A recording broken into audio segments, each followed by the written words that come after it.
Hey everybody, what's going on? Real quick, I want to say congratulations to the winner from the video from the other day. You guys are now entered into the giveaway for the $100 Google Play gift card. This video will be the last opportunity to get in the giveaway because tomorrow I'll be drawing, and in Monday's video I'll be announcing the winner. So this will be the last video that you can participate in. I am going to come in and pick some winners. They won't get announced in a video, but they will get added to the list. I'm going to pick the winners the same way I have been. And then tomorrow I will draw for the winner off video. And then Monday I will announce the winner. So this is the last video that you have to get an opportunity to get in on the giveaway. If you don't know what I'm talking about, I'll card to it up there. You can go check out the details, come back and participate if you would like. Now, having said all of that, today I want to talk about the top 3 mistakes that players are making, and this is brand new players and even players that are closer to mid-game. There's still 3 really big things that actually do have long-term effects on you, so that's what I want to talk about today.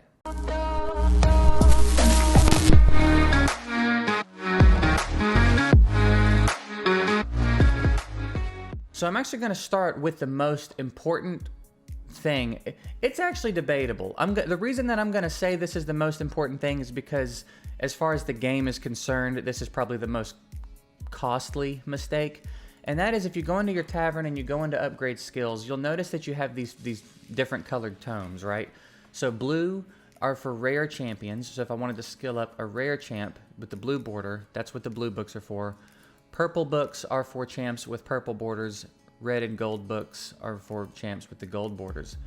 Now, I can't use blue on anybody but blue and below. Purple I can use on purple or blue, right? So these legendary tomes are for legendary champions, but there will be people that don't know better, whether it's because they're newer or they just haven't reached this part of the game yet to have this knowledge, it will let you, if I can get down to it, it will let you use legendary tomes and epic tomes on blue champions. You absolutely never, ever want to do that. Use the color of the tome that's appropriate to the rarity of the champion. And the reason that I tell you to do that is because if you go into the shop, and mine's going to look a little different because all my stuff is in Japanese, but this converts to about, I think technically it converts to about 28 bucks for me, but if I'm not mistaken, these books are $25. One single legendary tome is $25. That is absolute insanity. It really, really needs to be addressed. It is absurd, the monetary value they put on these tomes. But that's why you want to be so careful with them and not feed them. Especially, I hear people all the time still these days saying that they fed their apothecary a bunch of legendary tomes, and it's just, you know, it really hurts. It hurts in the soul. I mean, if you think about it like this, let's take Tormund. 1, 2, 3, 4, 5, 6, 7, 8, 9, 10, 11. 11 times 25, what's that, 275? $275 to skill this dude up? Are you crazy? Are you crazy? The books are way too expensive. The Plarium thinks these books are worth way too much.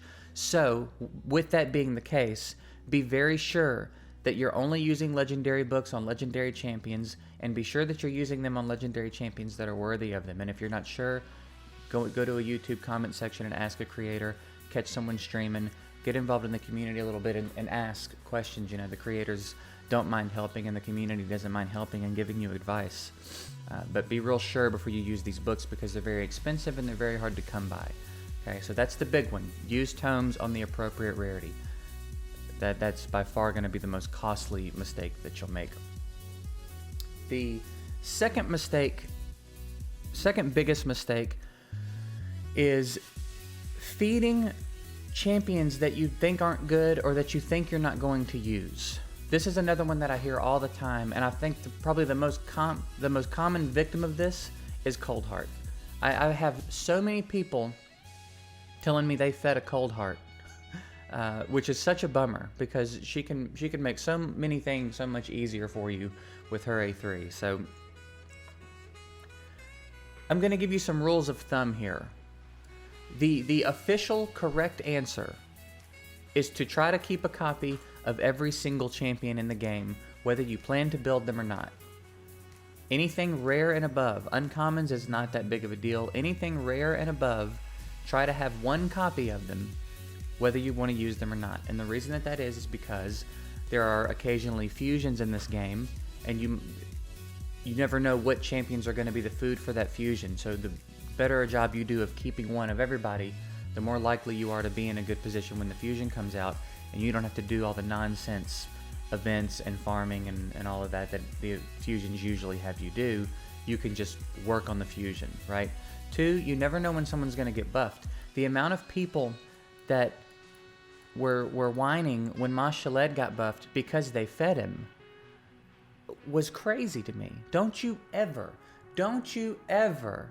feed a champion with a gold border for any reason. I don't care if you've got 10 of them. Don't feed gold border champs. That's insane.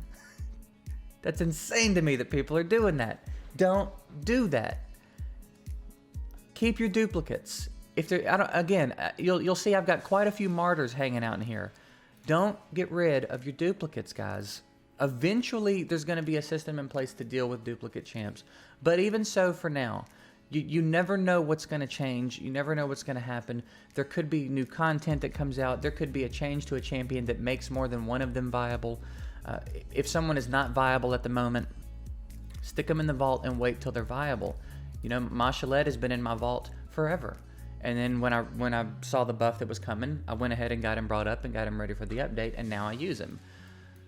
Same thing with rares. That can happen with rares. That can happen with epics. So the overall rule of thumb is keep a copy of everything rare and above. Don't feed any legendary champions.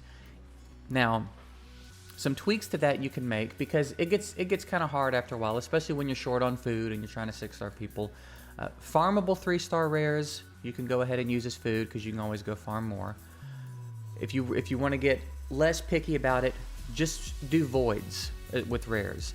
Only keep void rares. Anything else below, don't bother with. Again, this is not the best way to do it, but if you are someone who just wants to use everything you get for food, you know you're going to whale out, you know you're going to do a lot of summons, then just make sure you keep your void rares, because again, those are much less common than the other rares, and you don't want to be someone who fed a cold heart and now needs a cold heart, right? So void rares, and then keep all your epics, right? Kind of try to treat epics the same way you treat legendaries, except it's not really as big of a crime if you feed copies of epics that you're not planning on using, right? I will do that. I try to keep one copy of every epic, and then I pretty much just keep every legendary I have. I think I fed one legendary once on stream one night memeing because I had a bunch of dupes. But don't feed your legendaries at all. Try to keep a copy of everybody. Don't feed especially any void champs. Again, if you're not sure if someone's good, stick them in the vault and wait until you either find out they're good or not. Either way, let them sit in the vault. It's better to just have them there in case you ever need them. If they ever become good, they ever get buffed, there's a fusion. There's a lot of reasons to hang on to a copy of every champion. So that's number 2. Very important stuff. And for number 3, there's a couple of things that were in the running for number 3, but I think what I think personally is the third biggest mistake that I hear a lot of players make is putting off Arena, thinking that they don't need to bother with Arena. Maybe they don't like Arena, thinking they'll get to it later. You want to get to Arena as quickly as you can. You want to climb an Arena as quickly as you can, and you want to be farming Arena as quickly as you can. And the reason that you want to be doing that is because of your Great Hall. This is where you come to boost the base stats, so to speak, of your whole champ box, okay? You see you've got all your affinities here, and then you've got HP, attack, defense. So you'll see, like, I'm at level 5, I'm getting an 8% bump in my HP on all my magic champs. I'm getting a 20% bump in attack on all my magic champs. And this is because I've been farming Arena, right? You farm Arena, you get these points to come in here and farm up your Great Hall. And it's very important. It is crucial to the power of your account. And it's one of those things that if you put off until you're comfortably in the mid game, your mid game is going to be so lacking. You're going to be so far behind in what it actually means to be mid-game that you're gonna be there forever, right? There's some big power boost here. Accuracy is very important in here because it opens up the rest of your attempts to build someone. Like right now, I'm getting 50 accuracy and 40 on force, but I'm getting 50 accuracy by default on virtually anybody I want to build, which really opens up the door for me to put the other stats on them, the speed and the tank stats and the crit rate and crit damage or whatever it may be. I can put less effort into looking for accuracy because I've been focusing on my Great Hall, okay? So that's the other mistake. Don't put off Arena. Get to Arena as quickly as you can. If you are unsure about Arena, you don't know what to do in Arena, Arena's giving you a hard time, I will card to a video up here. It is an older video of mine, but it all still applies. The same principles are still there. There may be some newer champs in the game that I don't cover because I made this video a long time ago, but again, the same principles are still there. You can still use the team that I tell you to build in that video, and it's going to tell you how to build something called a cleave composition that helps you get in and out of Arena quickly. You can farm your tokens quickly, and you can probably climb up a good bit more than you could without using it. So go check out that video. It'll get you through how to put that team together and how to start farming Arena and how to start getting your Great Hall going. And if you're unsure about where to start in your Great Hall, accuracy. Accuracy is a great place to start, and defense is a great place to start. Those are two really good places to start bumping up, and then the more you play, the more you'll kind of see where your particular champions are lacking, and then you can come in and kind of nitpick what exactly you want to build. But if it all seems overwhelming to you and you don't know what to do, start doing accuracy on Magic, probably, because I think all the starter champs are Magic. Just start giving them accuracy to help them. That'll help you build them up a little bit stronger without having to worry about accuracy. So that's gonna wrap this video up. These are things that have been covered in the past, but it's been a long time since I've touched on them, and I know we have a lot of new faces here. And again, I'm hearing very regularly that these mistakes are being made, and it just hits in the soul, man. It hurts to hear someone say they used a legendary tome on a rare, or fed a Mashalet, or whatever it may be. So just me kind of trying to do my part here and prevent that from happening moving forward. So hopefully this saves you guys some grief, saves you from making some mistakes, and puts some things in perspective for you. And that's it. I hope it helped. Hope you guys got a kick out of it. Again, this is the last video to get an entry on the giveaway, so be sure and participate in that if you would like to. Other than that, I'm going to wrap this one up, and I'll see you guys later.